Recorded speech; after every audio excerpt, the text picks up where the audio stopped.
سندھ کے وزیر تعلیم سید سردار علی شاہ صاحب جو کہ غالباً عمر کوٹ سے تعلق رکھتے ہیں، ان کا سندھ کے غریب سندھیوں کے بچوں کی تعلیم اور ان کے مستقبل کے حوالے سے کیا ویژن ہے، کیا سوچ رکھتے ہیں اور کیا منصوبہ بندی ہے، ذرا انہی کی زبانی سن لیجیے۔ پرائیویٹ اسکولس ڈیفینیٹلی کیونکہ وہ افورڈ بھی کر سکتے ہیں اور وہ ان کے پرائیویٹ اسکولس میں جو بچے پڑھتے ہیں ان کے والدین بھی افورڈ کر سکتے ہیں، تو اے آئی کا یوزیج کا تعلق بھی افورڈیبلٹی سے ہے۔ اب ایک بچہ جو ہے وہ آپ سمجھیں کہ نگر پارکر میں بیٹھا ہوا ہے، اوباوڑو میں بیٹھا ہوا ہے، جس کا باپ جو ہے وہ ہل چلا رہا ہے، اس کو پتہ تھوڑی ہوگا اس وقت، تو اچھا ہے کہ وہ بچہ ہوا ہے۔ ابھی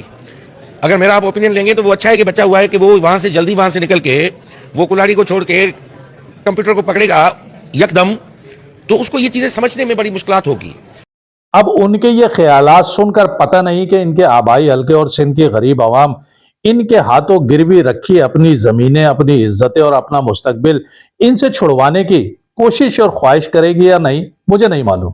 کیونکہ سندھ کے قبائلی نظام میں جھگڑی غریب سندھی عوام غلامی کو اپنا مقدر سمجھ کر ان وڈیروں اور جاگیرداروں کے آگے اپنا سب کچھ سرنڈر کر چکی۔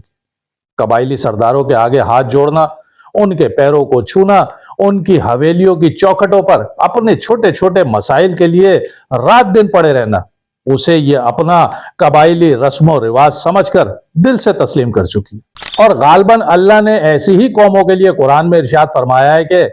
ان اللہ لا یغیر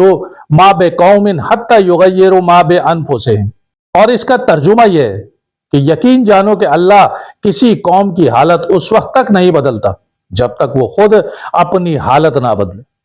قرآن کی اس آیت کے بعد تو سندھ کی عوام کو اپنے آپ پر رحم کھاتے ہوئے ضرور غور کرنا چاہیے، کیونکہ وزیر تعلیم نے بڑے ہی آسان الفاظ میں سندھ کے غریب سندھیوں کو یہ سمجھانے کی کوشش کی ہے کہ بابا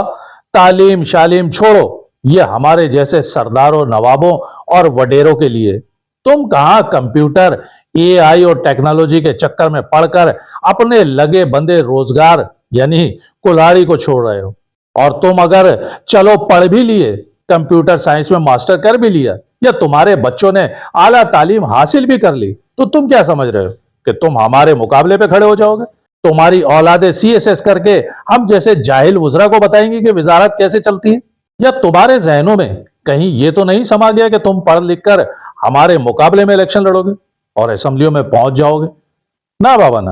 ایسا سوچنا بھی مت۔ تمہارے مقدر میں کلاڑی ہی ہے، اور آنے والی 14 نسلوں تک تمہارے ہاتھوں میں کلاڑی ہی رہنی چاہیے۔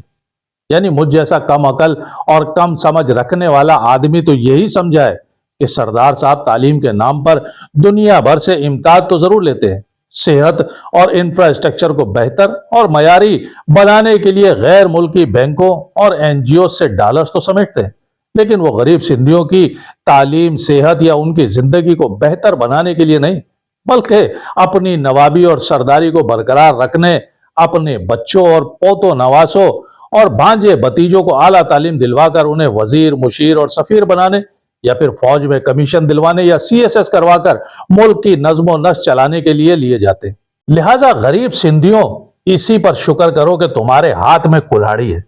پیر میں چپل ہے اور بدن میں پھٹے کپڑے موجود ہیں۔ یہ بھی تمہاری اپنی عوامی حکومت کے مرہون منت ہی ہے۔ یعنی اندازہ لگائیں اس حکومت کی بے شرمی اور ڈٹائی کا،